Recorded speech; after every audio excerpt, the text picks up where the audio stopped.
If y'all take a look inside of the feed troughs, I'll show you all what's going on. It's just corn and creep pellets right now.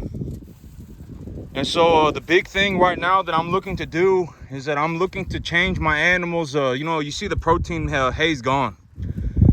The peanut hay is gone. And so right now the big idea is that I'm going to change these animals over from getting their protein supplement via a forage to getting their protein supplement via a grain. And so right now I'm in the transitioning stage between a forage and grain for the protein supplement. And so I sat there and I thought about what am I going to do. And I figured, but that's the animal that's always overheating, and he'll go and sit in the lake for a few hours or sit in the pond for a few hours, and then he'll do okay. He's not sick. I gave him a shot of Zactran 2 days ago, but he's just overheating. He's just hard to do in the heat.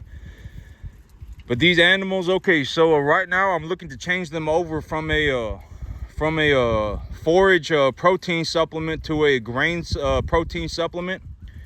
And so I sat there and I thought about, how can I do this to, make sure that it goes okay, it goes well. And I collected as much information as I could on dried distiller grains on the internet, and what I should be careful of and what I should look for and how I should formulate feeds. And so the big idea with dried distiller grains is that, you got dried distiller grains, and then you got wet distiller grains, and then you got dried distiller grains with solubles.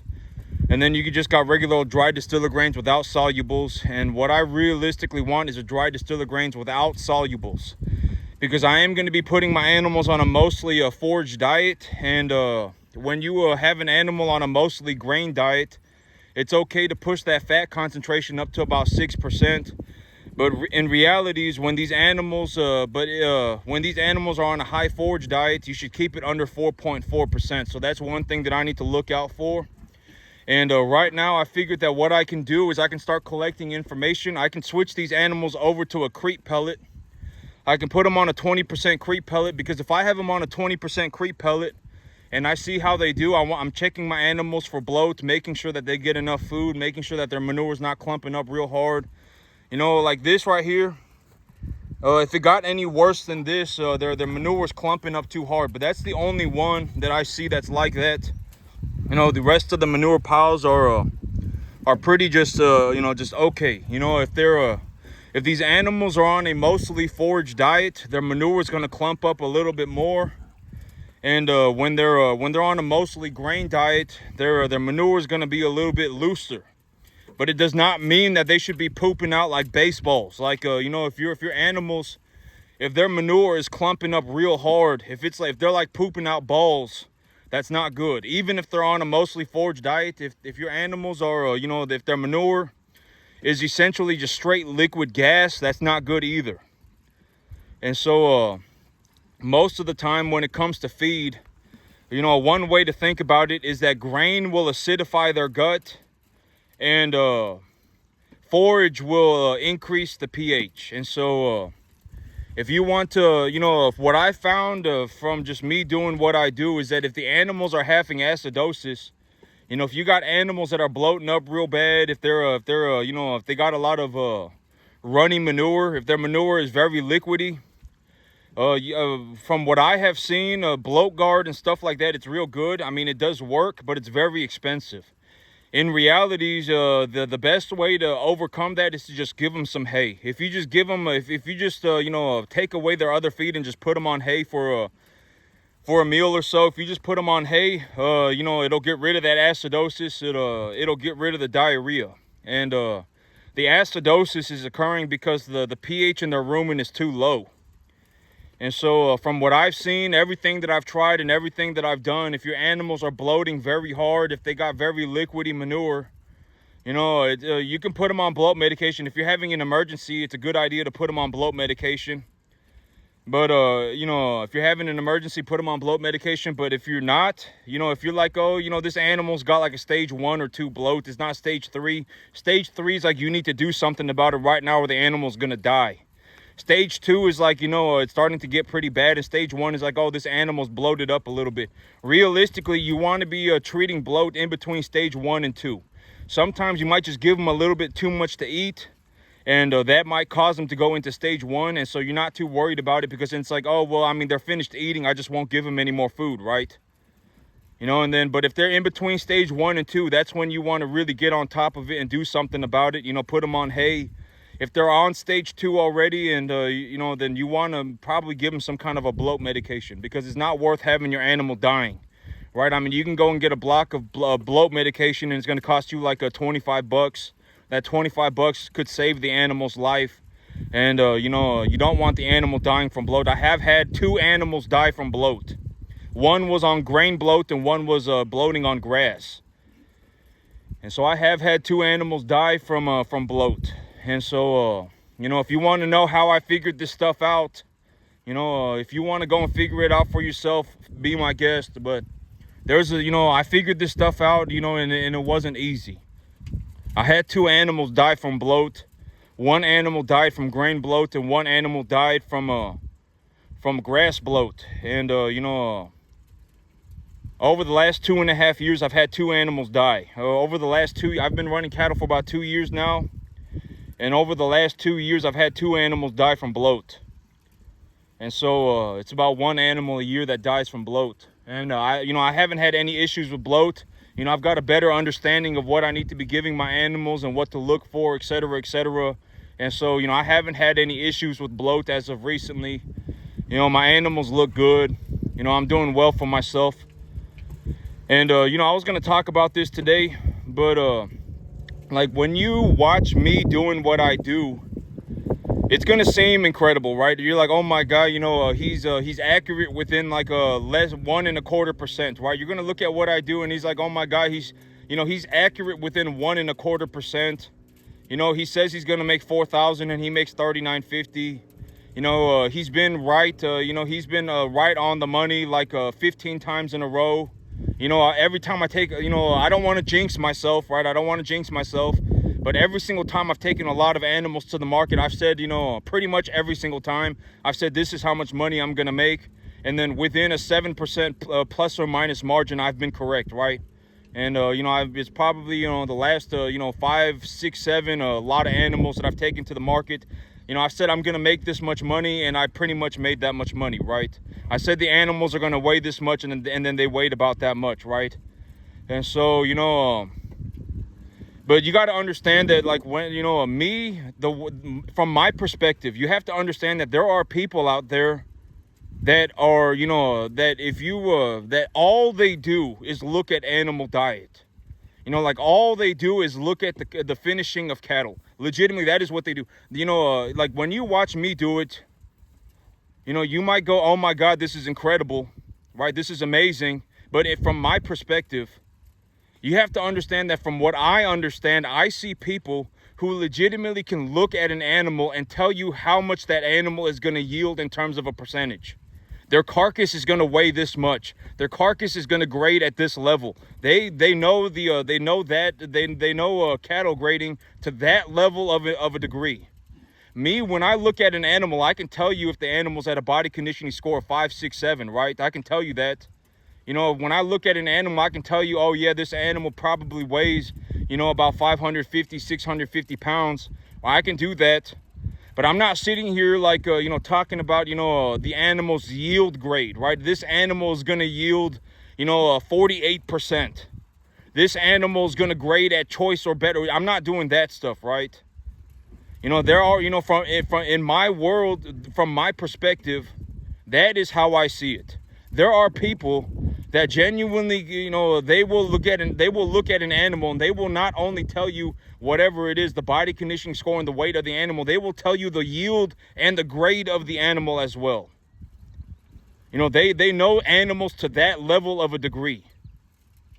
And so, you know, like, when you look at what I'm doing, I mean, you might think that, oh my God, you know, this, this is incredible. This is like the, whatever, you know, or you might think, oh, you know, right. And then you might be going 180 degrees in the wrong direction as well, right? There's a possibility that, oh, you know, this guy, right. And then it turns out you're a tard, right? And it's like, but from my perspective, you have to understand that there are people that can legitimately look at an animal and tell you the yield percentage of the carcass. They can tell you how much the animal is going to yield in terms of a carcass weight within like 93% accuracy. I don't know how to do that. You know, there are people that will tell you how the animal will grade in terms of their carcass quality. This animal is going to grade at choice or higher. Right? There are legitimately people that understand how to do that stuff. So like me, you know, I think that, well, you know, the big thing about me is that I make a large amount of money. At the end of the day, I make a large amount of money. I think that is what, when a lot of people watch me doing what I'm doing, the reason that they're so either amazed or, you know, but, you know, it's either you're amazed or you're going 180 degrees in the wrong direction, right? I mean, you have no idea what you're looking at. And you're, you know, some altruistic. I mean, there are a lot of people when it comes to animals, they're altruistic, right? Oh my God, you know. But here's the thing: it's like if you want my perspective on handling animals, you got to understand that if these animals were out in the wild, if these animals were out in the wild just walking around, they would not be living a mystical, magical life. Their life would be very hard. You know, they're not going to walk around eating good grass because they're out in the wild, right? I mean, it's just not going to happen. These animals, if they were left out in the wild, I mean, you know, a majority of them would die. You know, it's not like, you know, and that's the thing. That's how I see it. It's like me, when I see it, it's like as a person who handles animals, it's like the way that I see it is that, like, I understand that this is not the best situation, right? But I am going to give these animals the best life that I can. That's how I see it. Like, I'm going to feed them every day. I'm going to make sure they're not having health problems. You know, I'm going to give them clean water to drink every day. They don't have to worry about not being able to find water. They don't have to worry about not having medication. They don't have to worry about not being able to find food, right? They don't have to, you know, these animals, you know, that's how I see it. A lot of people are altruistic when it comes to animals. Oh my God, if we just had these animals out in the wild, then these animals would live in Disney World. It would be like Disney World. These animals would just be, you know, either you're very naive or you're a tard. If that is what you think. If I just let these animals loose out in the wild, they're just going to go walking off into Disney World. I mean, you're a tard. Either that or you're very naive. You know, the world is not, you know, I don't know what else to tell you. I mean, the world is not Disneyland. If these animals go out into the wild, they're not going to magically live some mystical life. It's going to be very hard for them. They might not be able to find water and they might die. They might not be able to eat the correct, the correct diet. They may not be able to forage the correct diet and they might die. You know, if they have a calf, a coyote might come and kill their calf.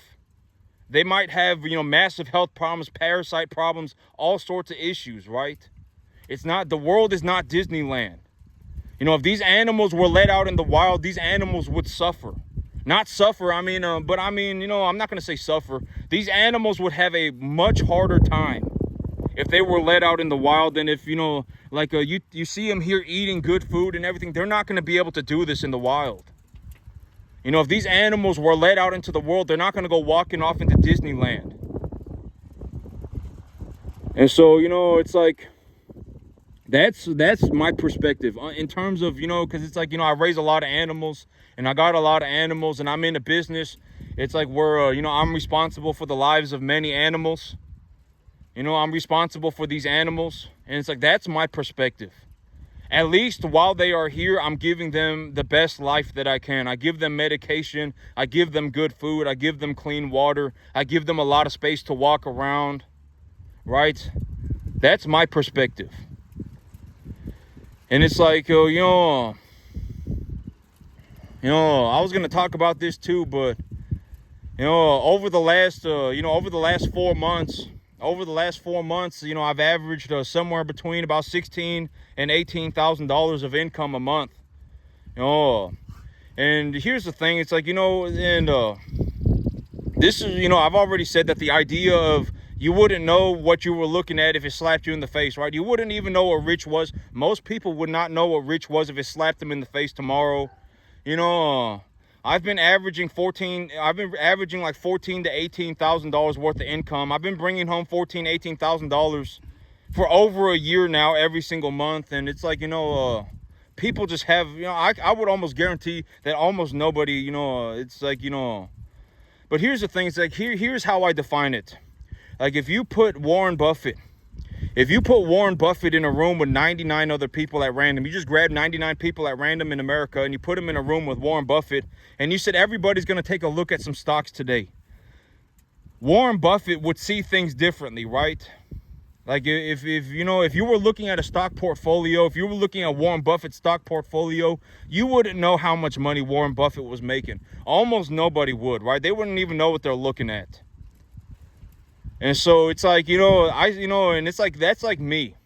It's like, when I see these cattle, I pretty much see individual stocks. Oh, this is Coca-Cola. This is McDonald's. This is, whatever, right? Tesla. These are all different stocks, and they're all, essentially at a different value, right? I've already said that when you go on the stock market and you look at a stock, you're essentially getting the appraisal, you're getting the market value of that stock at that moment in time, because essentially the appraisal value of the stock is appraised essentially every second of every single day that the stock market is open, right?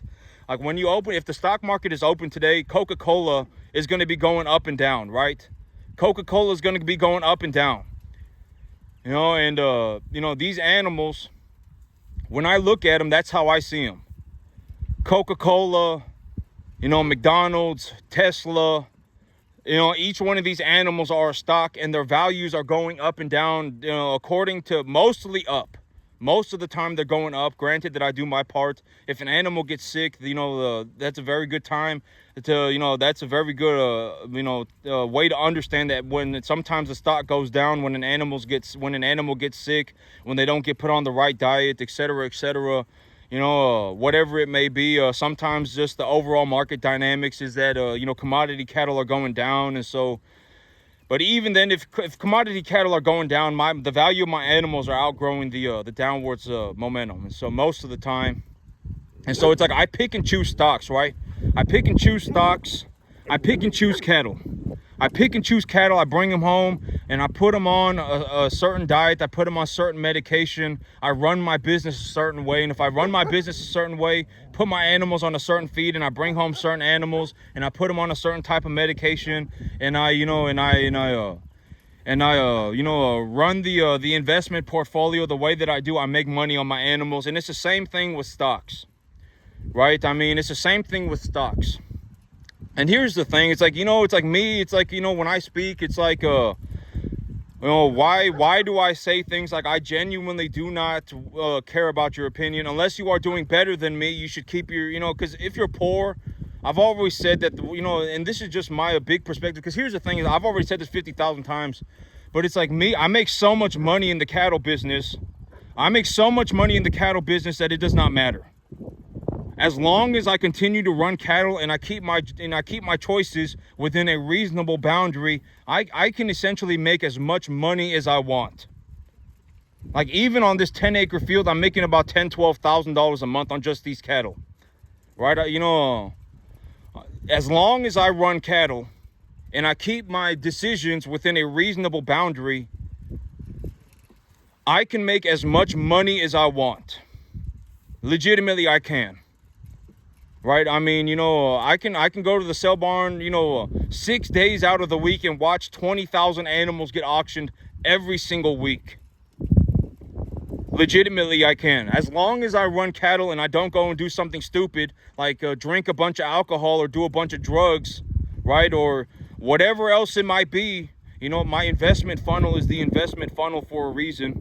I buy cattle feed, I buy land, I buy equipment, and then I can buy whatever else that I want. And when I say whatever else that I want, I'm not going to go and buy a bunch of alcohol and drugs, right? I'm talking about maybe I go and, buy myself a nice house, right?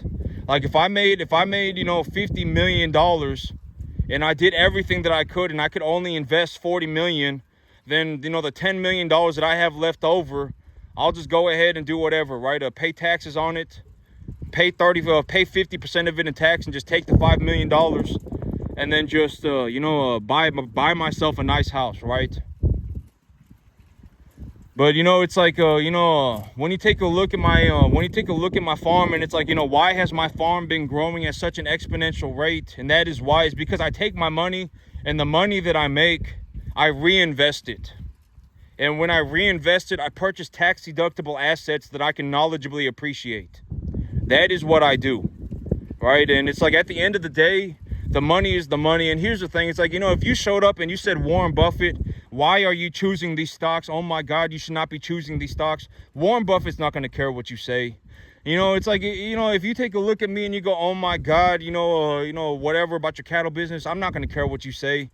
Like, I'm not going to care. I mean, at the end of the day, you should keep that to yourself. I mean, there's a very realistic unless you're doing better than me.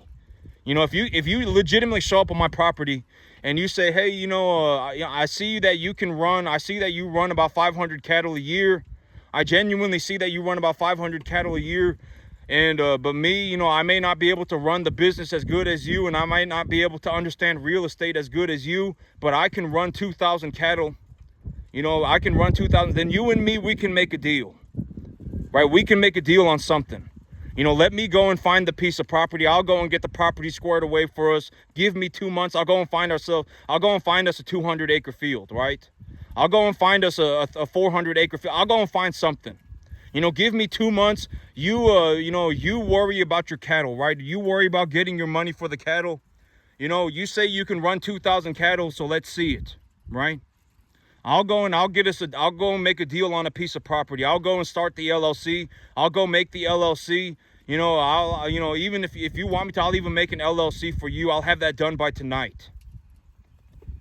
Right? And then you can tie your assets to the LLC.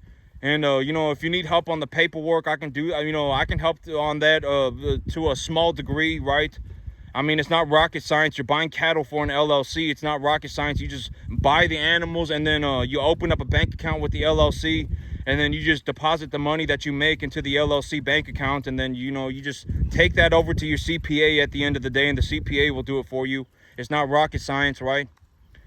And so it's like, if you take a look at me and you're like, I see that you're capable of running 500 cattle. And here's the thing about me, is like, if I did not have to run a business, grow grass, find new real estate, manage an investment portfolio, and run cattle, I could probably run 2,000 cattle a year myself too. I probably could. Like, if the only thing that I was doing was running cattle, I could probably run 2,000 cattle a year myself as well. I probably could. But at the end of the day, it's like, look at what I have to do, right? I grow grass, I make investments, I look for real estate deals, I run cattle, I got to do all these different things, right? I got to manage a business, right? I mean, if I was just running cattle, I could probably run 2,000 cattle by myself as well. But at the end of the day, it's like, I got to do a lot of different things. I run a business, I buy real estate, I make investments, I grow grass, and then I run cattle, right? And so, the big thing is, and it's like, at the end of the day, the money is the money. And it's like, if you want to think about that, it's like, if you show up and, you're looking at Warren Buffett's stock portfolio, and you're going to go, Warren Buffett, why are you buying these stocks? Why are you doing this? Oh my God, right? If you are going to do that, you should also consider that Warren Buffett probably makes 80 million times more money than you. Anytime you make $1, Warren Buffett makes 80 million. I mean, you should think about that, right? I've always said, bake the money into the pie. And, when you take a look at what I'm doing, at the end of the day, over the last about maybe 15 months or so, I've averaged about $12,000 to $14,000 of income a month. Over the last about 15 months or so, I would say on my monthly average over the last 15 months, in terms of just my cattle business, I've made about $12,000 to $14,000 a month. And so you should consider that, right? And, I've always said, bake the money into the pie. And that's the thing about me. It's like, if you really want if I'm just going to give my perspective, and the algorithm's going to do whatever it does, and it's going to put it out in front of the people that I guess, it believes that it should put in front of. And, it's like my videos have been doing good. And, at the end of the day, I don't make any money on YouTube, right? I don't make any money on YouTube. I make, I make a drastic amount of money in the cattle business. That's the difference between me and a lot of these people on YouTube. When it comes to being a farmer, it's like, they don't make money farming. A lot of people don't make money farming. They make money on their YouTube, but me, I make a ballistic amount of money in the cattle business. On this 10-acre field, I make about $12,000, $14,000 a month. And so,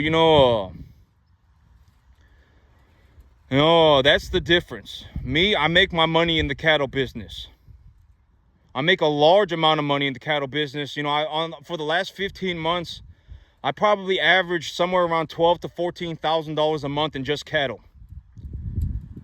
And so, but then you got to, deduct expenses. And so, I would say, it's usually between 4,000 and 7,000, depending on, like, what's the weather like, what's the overall commodities market like, how is my hay stand doing, et cetera, et cetera.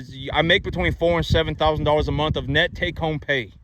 That's how much money I bring home every single month. And so, a lot of people cannot do that. On a 10-acre field, it's kind of ridiculous, right? The amount of money that I'm making here on this field, it's like, most people, even if they live to be 5,000 years old, would not be able to do this at the rate they're going. And it's like me, it just is what it is, right? And at the end of the day, okay, here's the situation. It's like, at the end of the day, chances are you're not going to be able to become a cattleman at this level. I mean, unless you started very young and you were taught properly, most people cannot make it to this level. Most people cannot. That's the thing. It's like, that's the sad part, is that, a lot of people, they had the capacity when, and here's the way to think about it. If you took 100 babies and you put them in a room, are you going to know which baby is smarter than the other ones? You're not, right? Are you going to know which baby, has the chance to become, more successful than the others? You're not. Like, a baby's not going to know anything, right? And so it's like, when everybody is born, within like 99.99% of a margin, almost everybody is the exact same. Like me, I'm not some spectacularly smart individual, right? I'm not sitting like in a lab, making black holes, right? I'm not like building some, elaborate,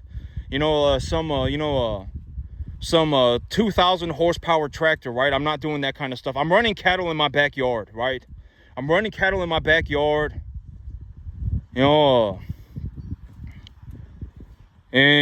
at the end of the day, I mean, you don't have to be, if you put me in a room with 1,000 people at random, I would say that 700, not 700, about 300 of them or so, 300 to 400 of them are going to be smarter than I am genetically. Like, I'm not some like a 1 in a 10 million chance for intelligence, right? Like, nothing that I say is that like elaborate, right? I mean, like, when I talk about cattle feed, it's like, 65% TDN, 12-14% protein, 2-to-1 calcium phosphorus, right? It's not like I'm sitting here going, oh, if I feed these animals a 4-inch, if I chop these animals' feed to a 4-inch length, and then I mix in 5 grams of an ionophore, and then I give them, a growth hormone, this growth hormone, and then I mix their diet at 50%. I'm not doing stuff like that, right? Nothing that I do is like rocket science. If you really take a look at what I do, it's not rocket science. I'm not some like incredibly intelligent person. If you put me in a room full of 1,000 people, 300 to 400 of them are probably going to be smarter than me. And depending on what we're talking about, I mean, if we're talking about the cattle business in specific, I might be more knowledgeable, but that does not mean that I'm smarter. I understand, at the end of the day, the money is the money. And it's like, if you really want my perspective, a lot of people, the way, they end up the way they are because they're scared. They're scared. At the end of the day, they are, right? I mean, I see it in my parents. I've already said, when I talk about my parents, I'm not disrespecting my parents, but I see it in them too. I see it in everybody. A lot of people are just scared, horribly scared for whatever reason. Right? Oh my God, what am I going to do to make, more money? And it's all these nonsensical problems. And it's like, if you spent all of your time and energy actually attempting, this is what I mean by 99.99% of the time, I'm thinking about money. I'm not saying money's more important than everything, but I am saying that 99.99% of the time I am thinking about money and making more money. And I'm not saying that I'm going to go and do some horribly immoral stuff, right? I'm not going to go and sell fentanyl, right? I'm not going to go and manufacture fentanyl for money, right? That's not what I'm talking about. I'm not going to go and, steal organs, right? That's not what I'm talking about. I'm talking about running commercial cattle. I've already said my big idea, and it's like I've already made my peace with God, is that at the end of the day, like when I sit here and I run cattle, I get paid because I feed people. At the end of the day, that is what it is. I get paid because I feed people. And so I'm okay with it. I understand that I make a boatload of money, but I make a boatload of money doing honest work. God knows it. I know it. My mama knows it, right? I make a boatload of money, but I make a boatload of money doing honest work. And the money is the money, right? Money's not subjective. 3 days ago, I came home with $4,000 and 4 new animals. Then I came home with $4,000 and 4 new animals. It's not subjective, right? Last month, I came home with $4,000 and 5 new animals, or, whatever, I've been averaging, if you take a look at my numbers, I've been averaging the same amount of money every single month for like the last 15 months, right? I've been making like $15,000 a month for the last 15 months. And so,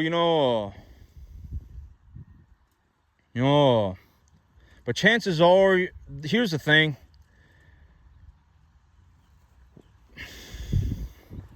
A lot of people, when they're born, when you're born, and you go into the world, you have the capacity to become a somebody. You genuinely do. And I've already said the big idea of becoming a bad person is that I don't see people as good and bad people.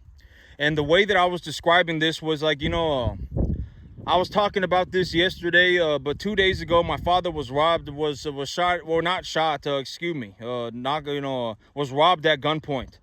And it's like when you, if I'm going to talk about my life, right, over the last 365 days, over the last year of my life, I've seen 2 people die from overdosing on drugs.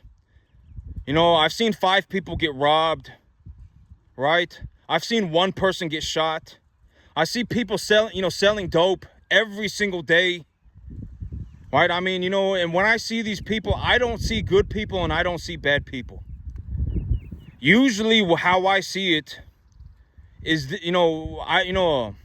well, God knows and at the end of the day, you do know, you have a deep voice, you have a voice inside of you, and it's leading you to make choices, right? And it's like, over the last year or so of my life, I've seen 2 people die from drug overdose.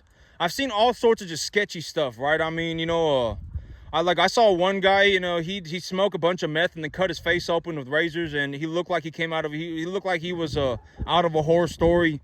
I've seen 2 people die from drug overdoses. I've seen 1 person get shot, 5 people get robbed, drug dealing every single day. All sorts of scuffles everywhere. I mean, people getting pepper sprayed and, people getting tased and people getting in fights all over the place. Oh, my nephew got shot in the head. Oh, all sorts, my daughter took a pill and died, all sorts of just, crazy stuff, right? And a lot of times these what is happening usually is not what I see. From what I have seen when I see these things is that these are not bad people. They're not bad people. They're not good people. I don't see people as bad people and good people. Usually what is happening is that you have somebody and they have some sort of, they have that voice of reason inside of them, right? Something has encouraged, something inside of them has told them, you know what I should do today? Go and rob this person. You know what I should do today? Go and take drugs. You know what I should do today? Whatever it may be, right? Go and jump this person, right? And it's usually what you're dealing with is somebody of low character who just happens to also be acting like a tard. Usually that is what it is. It's not like they're a bad person. They're just kind of a tard and they have poor character. Usually that is what it is. They're not a bad person and they're not a good person. They're just a tard and they have poor character. Usually that is what it is. And that's also the thing. It's like, it's like the microcosm of the moment, right? A lot of times it's like, let's say that you are in a situation where you genuinely believe, like, I have to shoot this person. Usually what is happening is not like you're not, very rarely do you find somebody who is going to shoot somebody because they want to do it.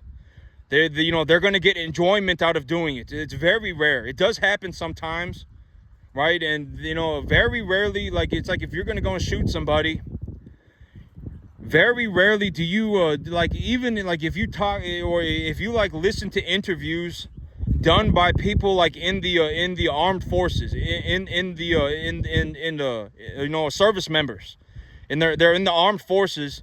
They're not talking about, I went into I killed these people because I wanted to do it, right? They're not very, very, very rarely do you end up in a situation like that. And it's like, then you end up in a situation where it's like, where you're dealing with, that is something else. Very rarely do you see that, right? Usually it's like, something, the microcosm of the moment. This guy, was driving a car full of explosives towards the base. And, I had the opportunity to take the shot, and so I took him out, right? I mean, he was going to blow himself up anyway, right? Something like that, right? Or it's like, these people invaded my country, like Ukraine, right? I mean, my country was invaded, and, whatever it may be, right? And whatever it may, and I was put in a situation where, I genuinely believed that this person was going to attempt to kill me, and so I shot him. It's not like I shot him because I enjoyed it, right? Very rarely do you see a situation where it's like you have somebody, it's like, I shot this person or I shot this whatever it was because I enjoyed it. It almost never happens. Every once in a while it will happen, but usually it has to do with reasoning. And it's like, that's what I mean by, you're oftentimes you're not dealing, it's not good or bad.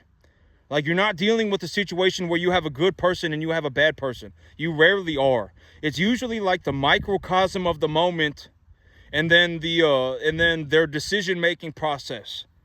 And it's like, if you have a person who is of low character and they're just, they're just known to make poor decisions, self-sabotaging, moronic decisions all the time, and they're also of poor character, then now it's like you're in a problematic situation with that individual, right? That's how I see it. Very rarely do I see a person and I say that's a good person or that's a bad person. In reality, it's different. It's like when I see somebody and it's like, this person overdosed on drugs, or this person took a bunch of drugs and they cut their face open, and this person is prostituting themselves in the parking lot because they're on drugs, or this person is selling these people drugs. I don't see bad people. Usually you're not taking a look at somebody. When you see that person, usually they're not a bad person and they're not a good person. Usually they're not. If they, if something is like wrong with them, like they genuinely get enjoyment out of selling somebody fentanyl and telling them that it's Xanax. Like if you go and, let's say you're a drug addict and you go and buy a pill from somebody and they tell you that it's an opiate, they tell you that it's a Xanax, but it turns out it's fentanyl, and then you overdose and die on it, and they did it to you on purpose and they get a kick out of it, that's different. Usually you don't see that. Usually you don't see people who are like that. Usually it's like the microcosm of the moment. It's like, right, I mean, they have poor character. They have poor character, and they're also kind of a moron, right? And when you put those two things together, now you got an individual who's selling drugs on the corner for $5 a baggie, right? It's like you're risking federal time for $200 a day, right? I mean, you're risking federal time for $500 a day. You're legitimately risking your entire life so that you can make a couple $100s a day, right? That's usually how that's how I see it. You usually have somebody who is of low character, and they're also kind of a moron. And when you put those two things together, now you got somebody who is going to try and steal stuff, right? Now you got somebody who's going to now you got somebody who's going to go into a store to steal stuff. Now you got a person who's going to go and sell drugs for a couple $100s a day. Now you got a person who thinks highly of themselves, but they're poor. Usually, it's not, they don't do that stuff because they're a bad person. They do that stuff because they're of low character and they're kind of a moron. And then when you put those two things together, that is how the things react. That is the ultimate, that is the outcome. And so it's like, like me, I'm going to teach my mother and my father how to shoot a gun. I'm not going to teach my father how to shoot. My father already knows how to shoot a gun, but, I'm going to put some hay bales out in the back. And I'm going to show and we're going to practice shooting guns for a while. And we're going to shoot at some hay bales. Because I figured, it's a good idea to teach my mother how to shoot a gun too. To show my mother how to shoot a gun. Because it's like, in a realistic situation, if like you're in a situation where somebody's getting robbed and it's not you getting robbed, if the person next to you knows how to use a gun, but then it's also the microcosm of the moment thing, right? I mean, you want to make sure that you are capable of shooting the gun, right? It's like, what if you could sneak up behind the person, right? What if they don't see you and you could get the drop on them? What if you're both standing in front of them and it's 2-on-2? I mean, you got to consider the microcosm of the moment. But I figured the best thing to do is to just show my mother how to shoot a gun as well. So I'm going to show my mother how to shoot a gun. I'm going to, put some hay bales back there, and my father's going to practice shooting his guns too. And, because at the end of the day, it's like if you were in a situation, it's like God knows it and you know it. You were put into a situation where you were genuinely worried for your life. That's what it was. It's not like you're a bad person. You're not a good person. You're not a bad person. But in the realities of the moment, you were worried for your life, right? You were worried for your life, and so you shot this person because let's say they, you had an opportunity to do it and you did it because you were worried for your life. Then at the end of the day, God knows it and you know it. And that person should not have been, robbing people in the first place, right? At the end of the day, if it just is what it is. I mean, you're not a bad person for doing it. You're not a good person for doing it. Like, if you shoot somebody, it doesn't make you, even, if that person was like shooting up a church, right? If you had somebody who was, here in my lifetime, there have been 2 mass shootings in Dallas. And, it's like, even if you kill a mass shooter, you're not a good person and you're not a bad person. If you see somebody walking into a church with a gun and you shoot them, it doesn't make you a good person. It doesn't make you a bad person. In reality, it's like in your situation, it's like, you were put into a situation where this person was walking into this building with a gun, with a big gun and, possibly a lot of ammunition. There's only one thing that they could possibly be doing, right? And so you figured that you had to shoot the person. And it doesn't make you a good person. It doesn't make you a bad person. If somebody's like in a shopping mall and they shoot 5 people and then you shoot them and you stop them and you kill them, it doesn't make you a good person, right? It doesn't make you a good person that you stopped them. It doesn't make you a bad person that you shot them. At the end of the day, what it was this person was shooting people and you had the opportunity to shoot them and you took it, and that person just happened to die. Right? I mean, it doesn't make you a good person that you stopped them. It doesn't make you a bad person that you stopped them. You were just put in a situation and that was how you reacted. And at the end of the day, God knows it and you know it. You did not do it because you were going to get a kick out of it. You were not going to do it because you got enjoyment out of it. You did it because that was the culmination of your microcosm of a universe that led you to do that. And at the end of the day, it doesn't make you a good person. It doesn't make you a bad person. And so, believing in good and bad is very naive. There is no such thing as good and bad.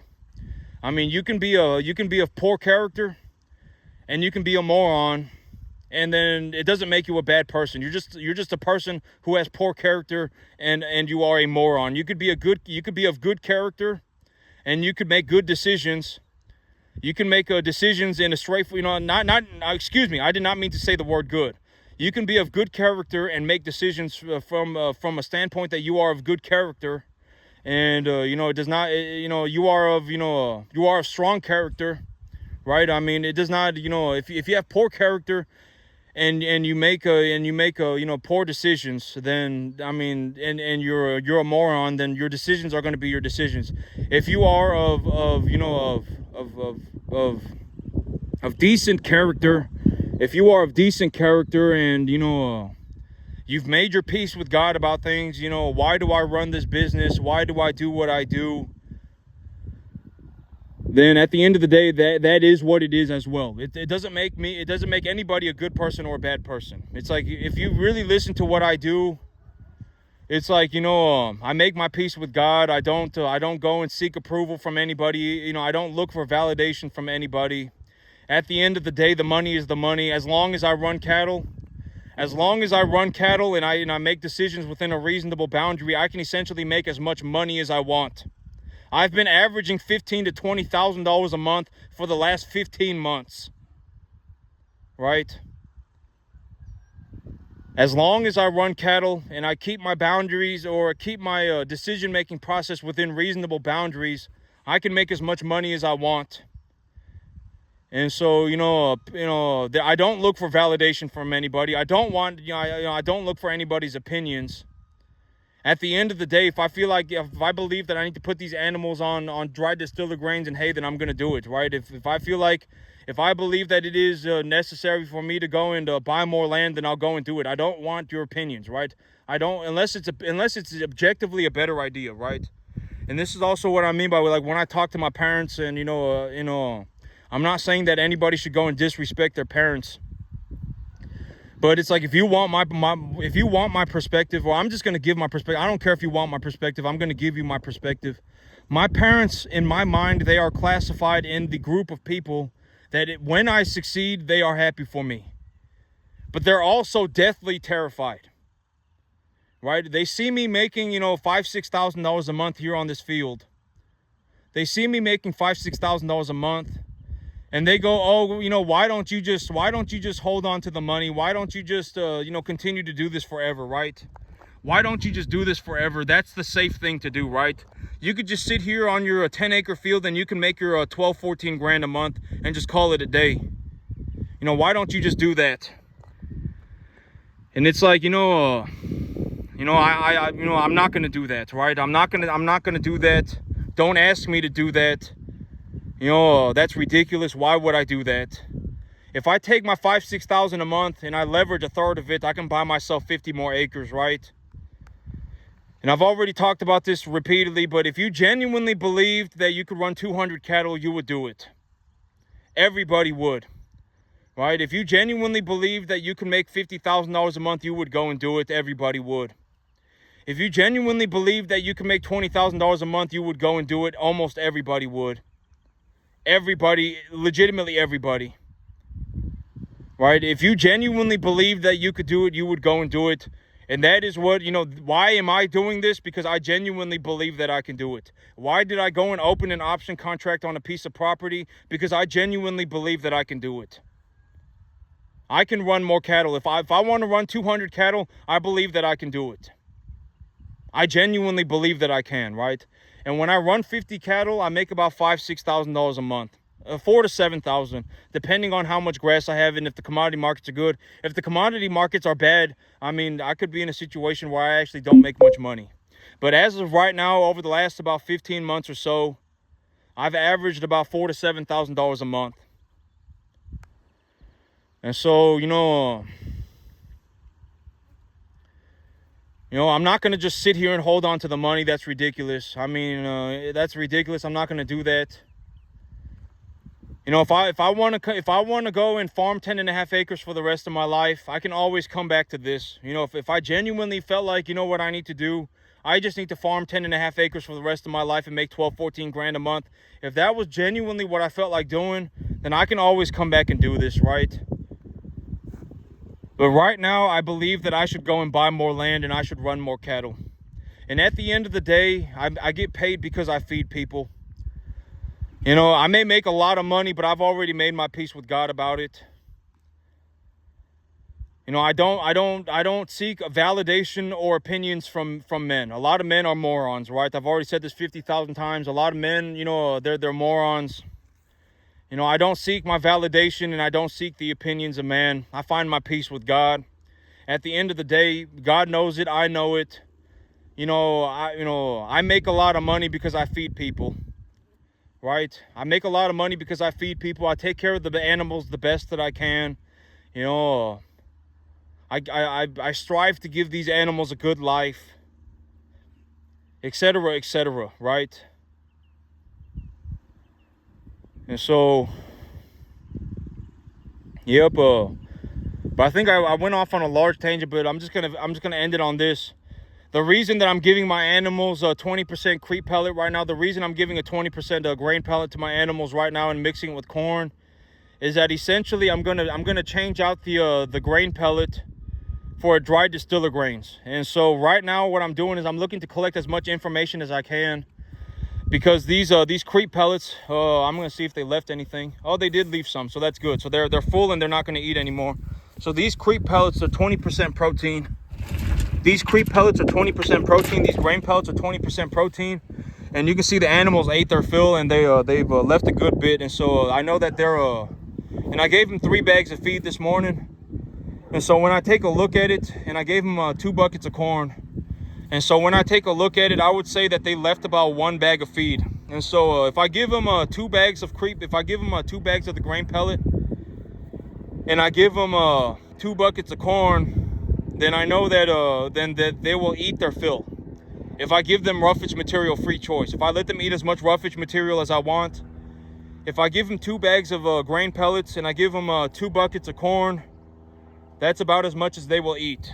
And so the grain pellet is 20% protein, and the dried distiller grains is 28% protein. And so essentially I'm only going to give them 50 pounds of dried distiller grains. I'm gonna start them off on wait, what is that? I'm gonna have to run the numbers, but it's 1/3. Dried distiller grains. These grain pellets have 30% less protein in them, and about 30% less energy as well. Dried distiller grains is like 30% energy and like 100%, or excuse me, like 95% energy and 30% protein. And so the dried distiller grains is 30% less, these grain pellets are 30% less energy than dried distiller grains, and 30% less energy as well. And so I'm gonna take the numbers and I'm gonna figure out if I switch these grain pellets over to a dried distiller grains, how much should I feed them? And I need to be very careful, because the thing is that if I'm gonna mix dried distiller grains with corn, there's going to be a lot of phosphorus in their diet. So phosphorus and sulfur are the things that I need to worry about. But I'm not too concerned, because I'm not, I'm anticipating that I'm still going to put them on about a 70% forage diet. About 70% of these animals' diets are going to be on forage. And then the 30% is going to be a mixture of corn and distiller grains. I'm going to have to run the numbers on a piece of paper.